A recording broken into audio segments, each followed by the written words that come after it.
In Egypt, at least one person has died following clashes between protesters and military police. Witnesses say hundreds of soldiers stormed Cairo's Tahrir Square to disperse demonstrators, calling for a handover to civilian rule and for former President Hosni Mubarak to face trial. Well, with more, our correspondent Mike Hanna reports from Cairo. There continue to be varying reports about the casualty figures of the night's events. The health ministry says that one person was killed, as many as 70 were injured. Ambulance sources say that 2 people were killed. The military, for its part, continues to insist that it has no knowledge of any fatalities during these events. The course of events, a crowd of protesters who's remained here overnight following a day's mass demonstration. Under their protection, a group of army officers who joined the protest in express defiance of the military's instructions that no officer should take part in the demonstration. Shortly after the beginning of a curfew, which was at 2 a.m. local time, Army military police reportedly moved in and attacked the protesters attempting to get through to the soldiers. Batons, tasers were used, and many of the demonstrators insist that live rounds were used as well. The army officers taken away in a point of detention. Nobody knows where they are at the moment. But these events clearly defining a new point of conflict in this post-revolutionary period. There has been increasing unhappiness with the army in recent weeks, this now solidifying in a point of anger among a public who sees the army taking action against the protesters while going soft on those associated with the regime whom the protesters brought down. Mike Hanna, Al Jazeera, Cairo.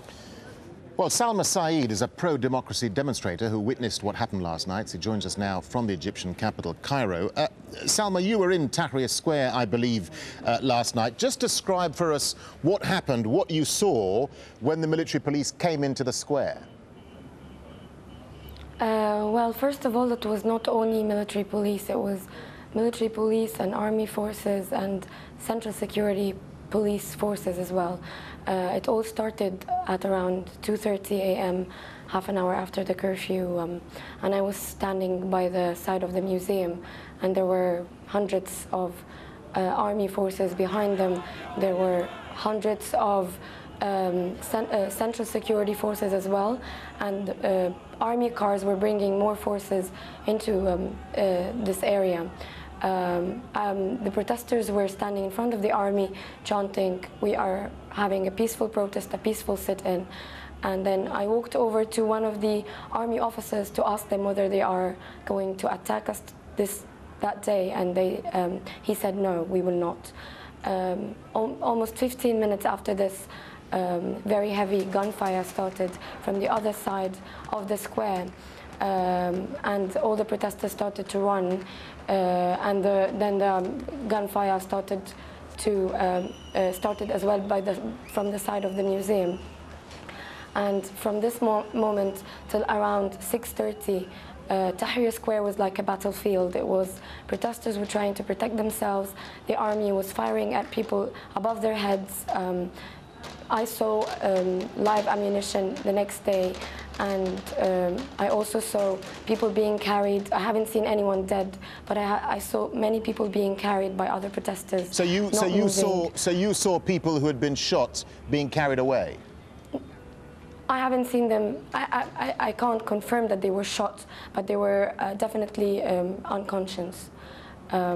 Next morning, which is today, I saw a lot of signs of blood in Tahrir Square, and at one single spot there are also kind of pieces of flesh next to this blood, and it looks to me that certainly this person who lost all this blood must have been dead.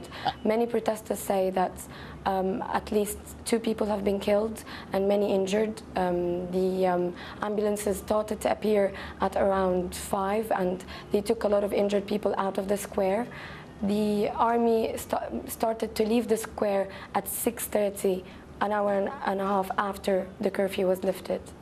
One of your key demands is that Hosni Mubarak and members of his regime be held accountable for past misdeeds. Do you now think that will ever happen, given the sorts of crackdowns that are taking place against people in Tahrir Square these days?